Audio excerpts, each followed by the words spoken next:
God reveals to redeem. True prophecy flows not from man's will, but from the Holy Spirit. 2 Peter 1:21. God reveals to redeem.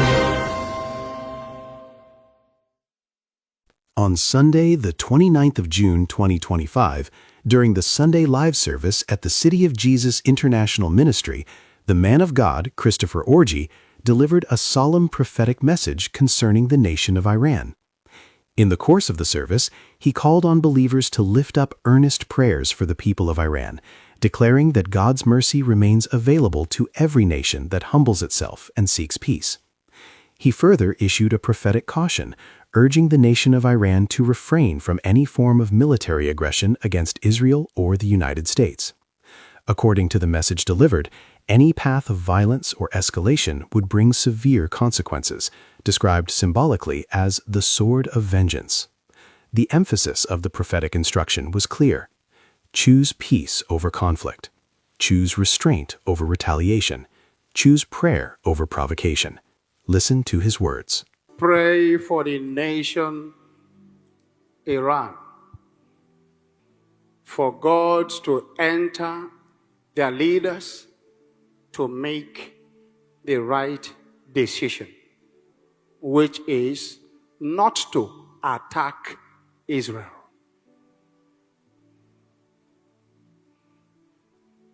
Pray for them, the nation Iran, the leaders and citizens of Iran, to be guided by the Spirit of God, not to attack America or anything that has to do with these nations. This message is very clear. What is the message?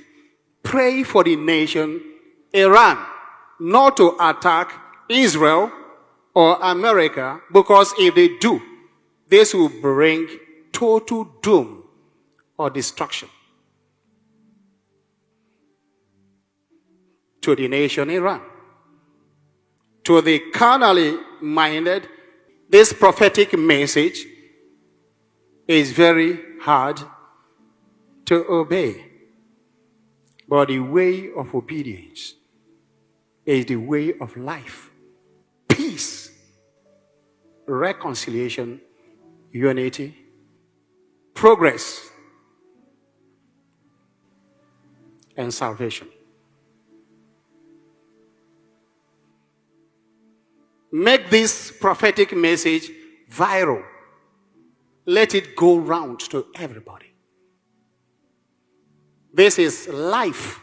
I'm being prophesied to life, so that nobody will say he or she did not hear.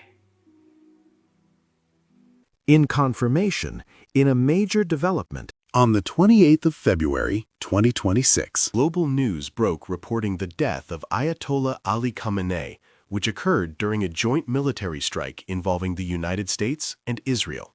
The report further reflected on how, under his government in Iran, many lives had been lost over the years, including terrorism, casualties during nationwide protest crackdowns, deaths linked to regional proxy conflicts, Iranian civilians affected by internal political unrest, tensions and military escalations in the Middle East.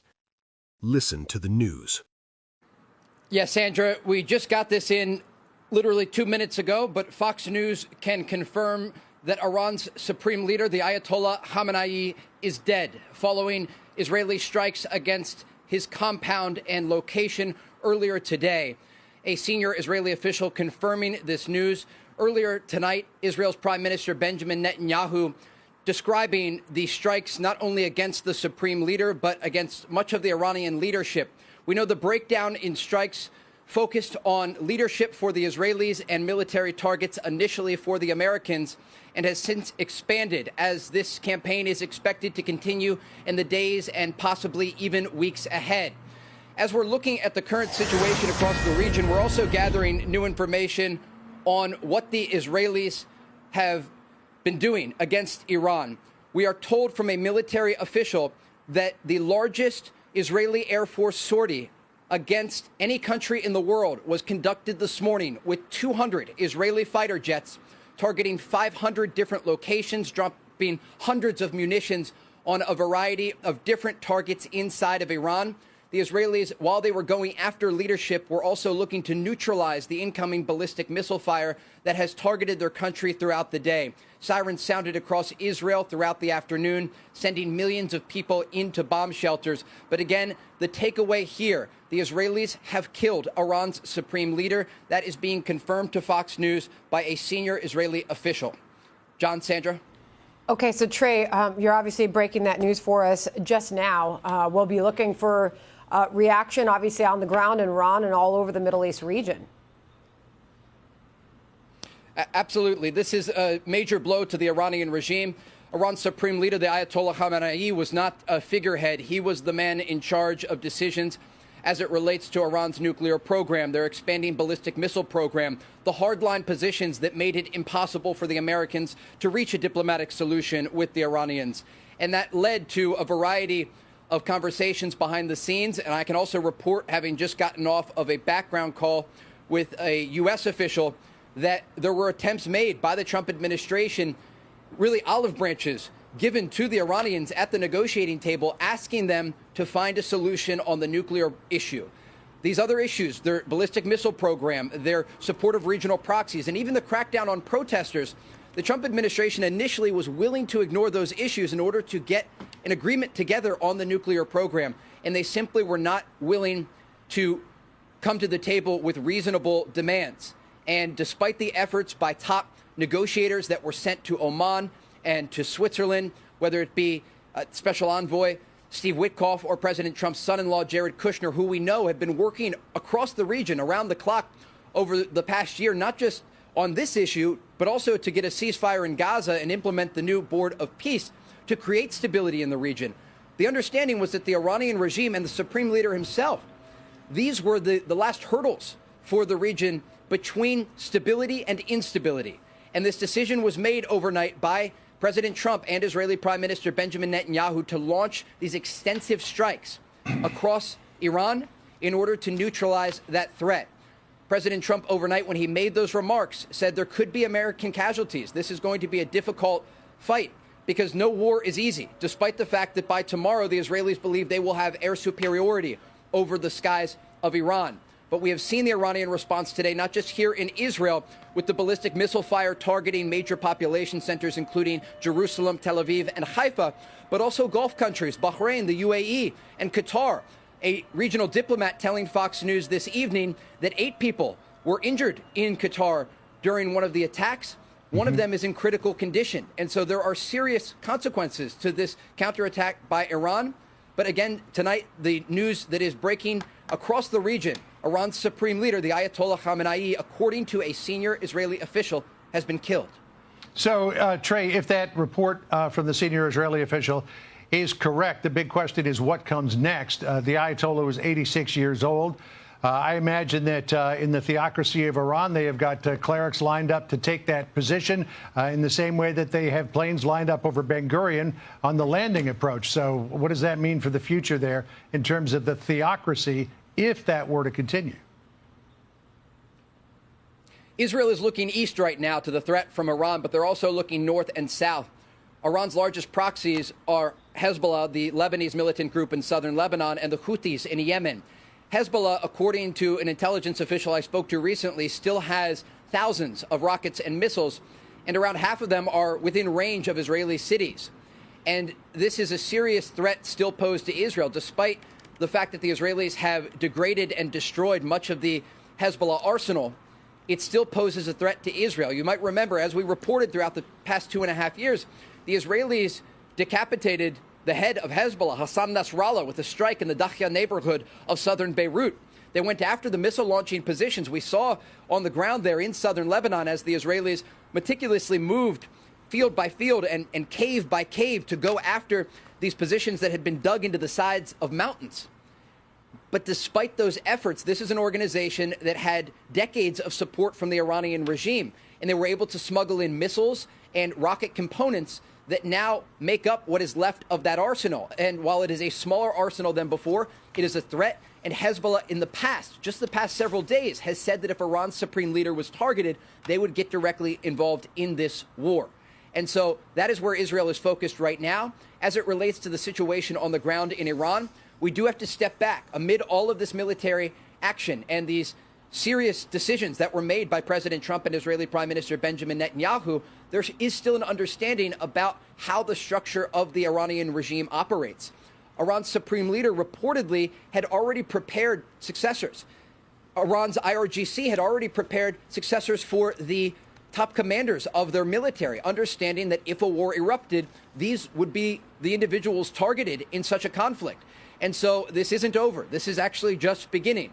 But it does raise questions about the future of the region and where things are headed once this does conclude. Also crossing right now, a source familiar to Fox News is saying some Gulf partners are responding to Iran defensively and offensively. Trey, since the last time you joined us, top of the last hour, we got word that President Trump had sat down for this several-minute interview with Axios, in which he said he believes he has several off-ramps from Operation Epic Fury, talking about how long this could take. It could end in 2 or 3 days, said the president.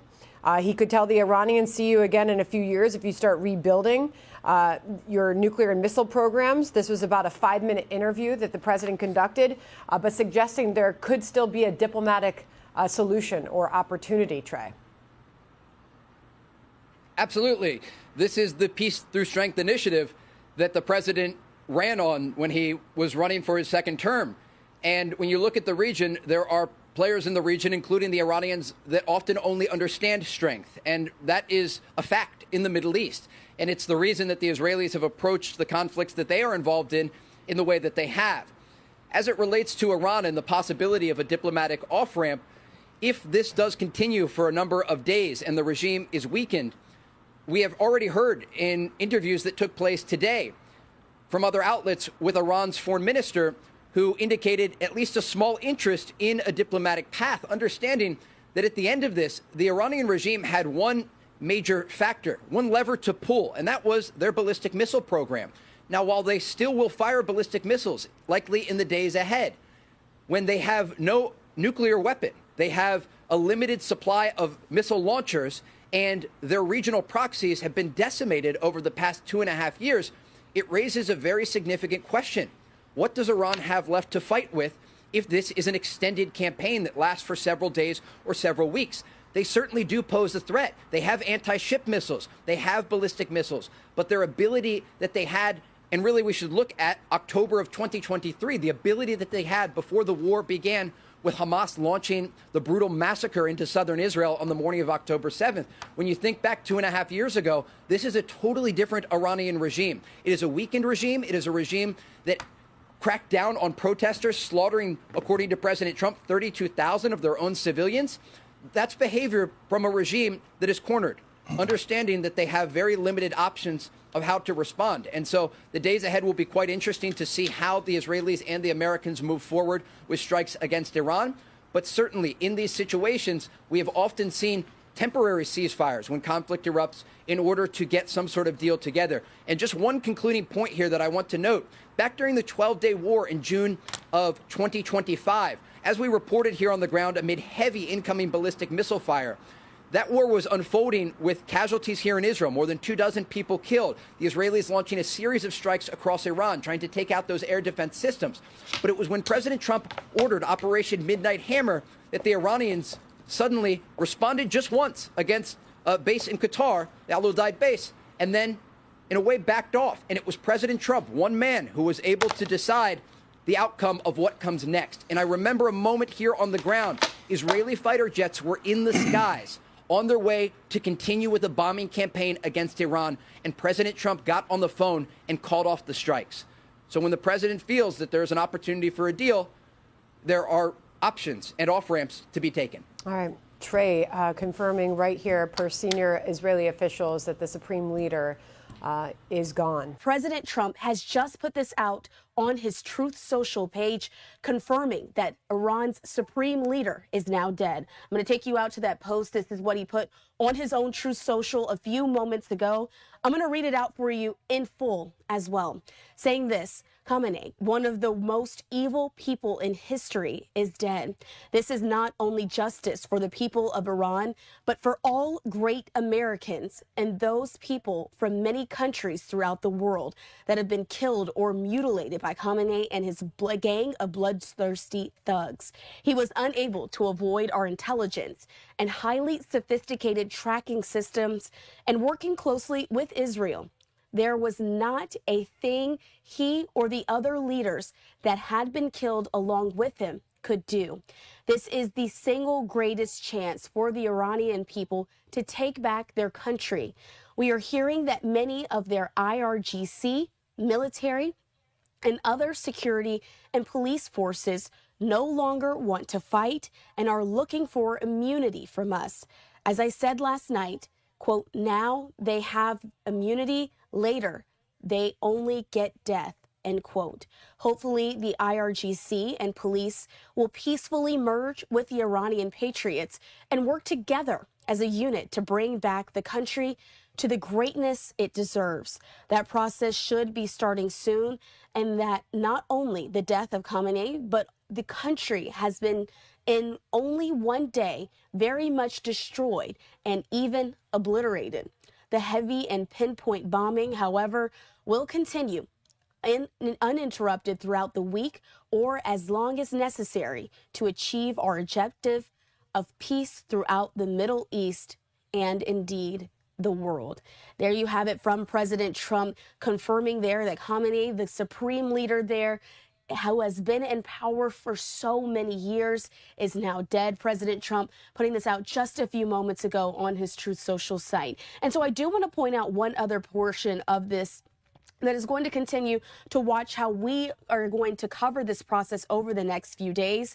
He said this: the heavy and pinpoint bombing, however, will continue uninterrupted throughout the week or as long as necessary to achieve their objective of peace throughout the Middle East. That means we'll continue to have you updated here on Live Now from Fox as those updates come in from us, whether or not we see more of these bombs coming off there in the Middle East. I want to show you this as well, a live look that we have in Tel Aviv at this hour. Over the last few hours, we've also been watching the skies there as we've seen the Iron Dome intercepting some of those missiles, but we wanted to make sure we're able to bring that to you here on Live Now. President Trump now breaking into this to confirm that the supreme leader in Iran is now dead. And so before we head back into the UN Security Council, I want to take this opportunity to show you some of the reaction that is now happening as this is being announced. This is in Los Angeles, California, reactions from community members to these strikes, now knowing here that Khamenei has now been pronounced dead by President Trump. The prophetic word by the man of God, Christopher Orji, was fulfilled. This event confirmed his warning that those who promote violence, destruction, and bloodshed without repentance would not continue indefinitely. The scripture tells us in Ezekiel 33:11, "As surely as I live, declares the sovereign Lord, I take no pleasure in the death of the wicked, but rather that they turn from their ways and live." Take note of what he said here. Pray for the nation Iran, for God to enter their leaders to make the right decision, which is not to attack Israel.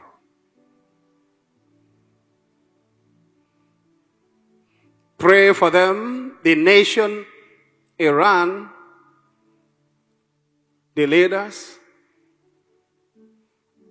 and citizens of Iran, to be guided by the Spirit of God, not to attack America or anything that has to do with these nations. This message is very clear. What is the message?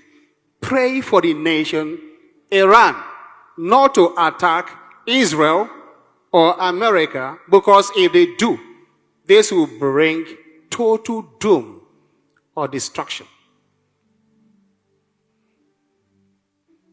to the nation Iran.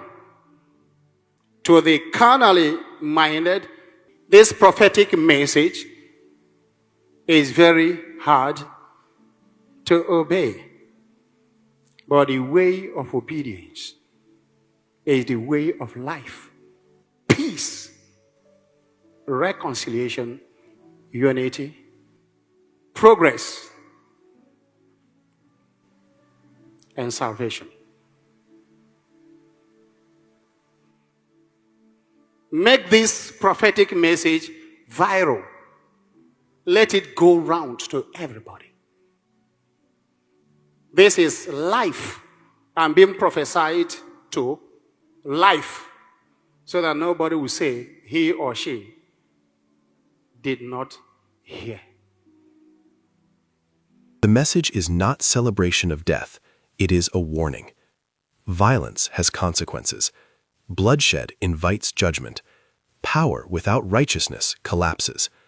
This is a call not just to witness, but to believe that the prophetic voice is alive and active today. That which was declared by the man of God, Christopher Orji, has been fulfilled.